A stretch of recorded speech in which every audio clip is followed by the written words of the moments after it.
One of the most important abilities animals have is moving through their environment. And in the course of evolution, many different forms of locomotion have evolved.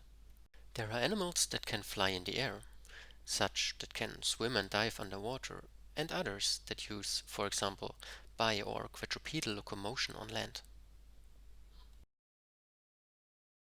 In vertebrates, all these movements are controlled via specialized neural networks, which are located in the hindbrain and the spinal cord.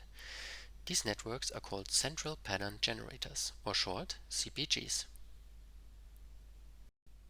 In the spinal cord, CPGs are built of two main building blocks: the interneurons, that play a major role in generating and maintaining the rhythm and speed of locomotion, and the motoneurons, which transmit the CPG-generated commands to the muscles.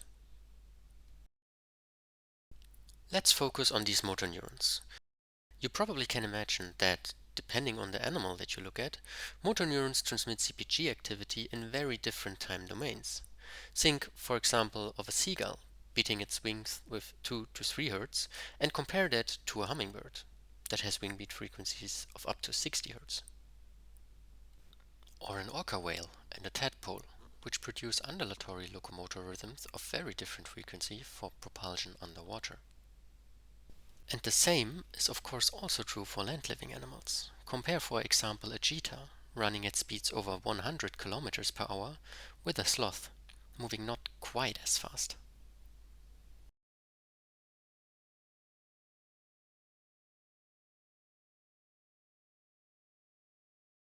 Now, to produce faster movements, not only the patterns of muscle commands generated by the CPGs need to be faster in general, but also the motor neurons need to become more precise in transmitting these patterns so that faster movements can be executed efficiently. But what is it that needs to change in a motor neuron for it to become a more precise transmitter of the CPG rhythm? A fundamental problem when investigating questions like this is interspecies comparability. While the general building blocks that CPGs are made of are conserved and stay the same during evolution, at the level of individual neurons, many changes occur that make it very hard to pinpoint down which differences are those that allowed for the evolution of a new, for example, faster locomotor rhythm initially. However, there are some not so standard model organisms that can help you tackle this question, like for example the rattlesnake. Rattlesnakes provide a unique opportunity to investigate the question how in the course of evolution motor neurons can become fast and precise transmitters of CPG activity. This is because they have two types of CPGs in their spinal cord that produce very different motor behaviors. One producing slow body movements for locomotion, and the second one which controls very fast sequences of muscle twitches for rattling. When investigating the motor neurons, we found that motor neurons controlling locomotion and rattling were actually pretty similar. Same size, similar ion channels, a generally very similar transcriptional landscape. Really not so many differences. Still, their electrophysiological properties were very different, with locomotor motor neurons integrating the signals they receive rather slow and firing their action potentials with low temporal precision, while rattle motor neurons were fast integrators and fired action potentials with very high temporal precision.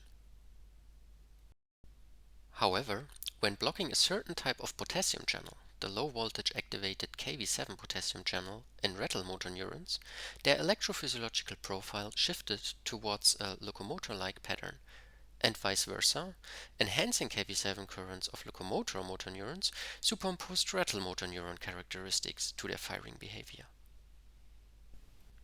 Our data therefore indicate that a modulation of Kv7 channels can fundamentally impact the motor neuron's ability to transmit CPG rhythms with high temporal precision.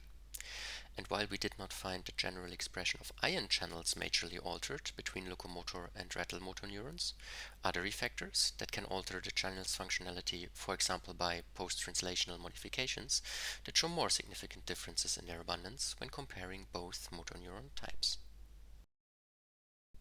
Since a motor neuron's ability to follow the CPG rhythm directly impacts the execution of motor commands, and therefore the phenotype of a locomotor behavior, Small modulations of individual ion channels like Kv7 could be a strong initial driver for the evolution of novel motor behaviors.